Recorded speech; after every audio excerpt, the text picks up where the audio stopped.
Alright, this is a close-up of some of the damage on the window trim because we're replacing some of the glass. We've actually pulled the trim off of here, and you can see there's lots of years of scuffing and wear and tear on this stainless. And I don't know if this camera does a good job of showing, but that's actually pitting and deep gouging there. And I'm going to show you guys what we're doing to make all this look brand new and beautiful again. So it starts with sanding. You have to take a look at your scratches, and you have to figure out how coarse of a sandpaper you're going to need to remove this. This pitting here is pretty deep, so I'm going to use probably 320, and I'll sand this by hand for a moment. Alright, now you can see this is really dull and it looks very scratched. That's the 320 paper. You can see where I stopped, what it looked like before. Now I did this by hand. Sometimes if something's really damaged, I'll use a DA sander. But generally the goal is to remove as little metal as possible, because what you have is what you have.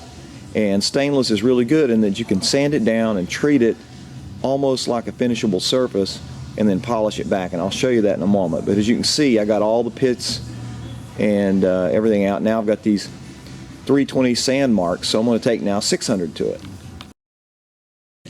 Alright, I don't know if this shows up very well in the camera, but now these are much finer sand marks, all running horizontally here. So you can see I've taken the 320 down and gotten it smoother. Now at this point I could continue up with 800, 1200, etc. But I'm going to be using a pretty aggressive buffing wheel on the first pass here. So let's just go straight to that and see how that does. And I'll hook this up to a stand and I'll give you guys a little visual of that. Alright, so on the buffer here I have something called a Sazal wheel, which is essentially rope hemp. It's very, very coarse. It's the most aggressive of all the wheels. And then I have a denim wheel over here. So this will be what we use to do the most aggressive cutting, and this will be what we use to do the polish. And you can keep going to finer and finer wheels, but with stainless, a lot of times you'll be fine just going from an aggressive to a softer finish. And you'll use different compounds. A black compound is the most coarse. Then you have greens, whites, different colors. You'll need to read a little bit about that and find out which compound works the best, and then do some experimenting. So here's a little closer up of an older Sazal wheel.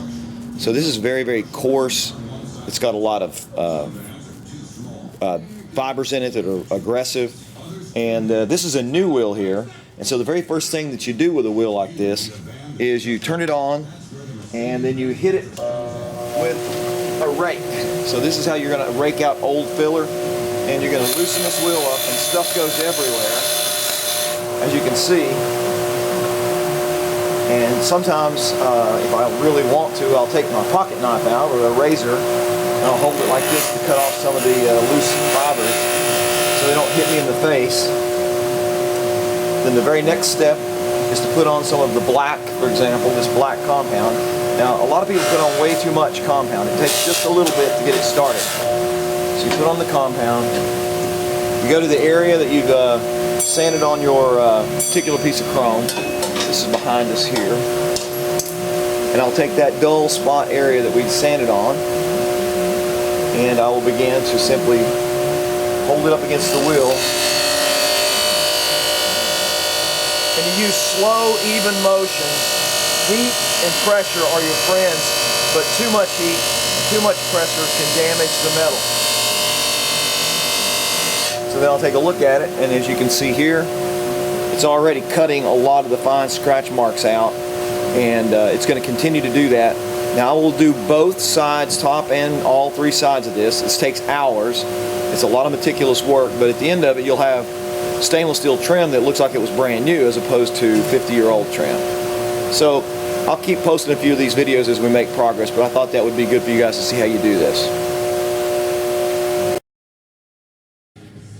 Alright, so here's a piece that's gone from 320 to 600 to 800 grit, and as you can see it's very dull, but the big scratches are gone and it's relatively uniform. And so now we'll start with the Sazal wheel and the black compound.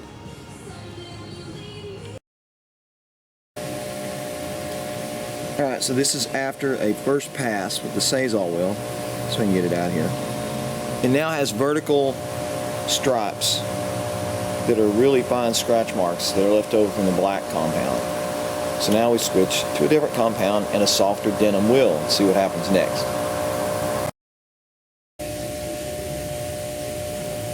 So you can see here, now we're looking like real stainless. You can continue to do this with ever softer compounds and softer pads until you actually have a chrome-like finish.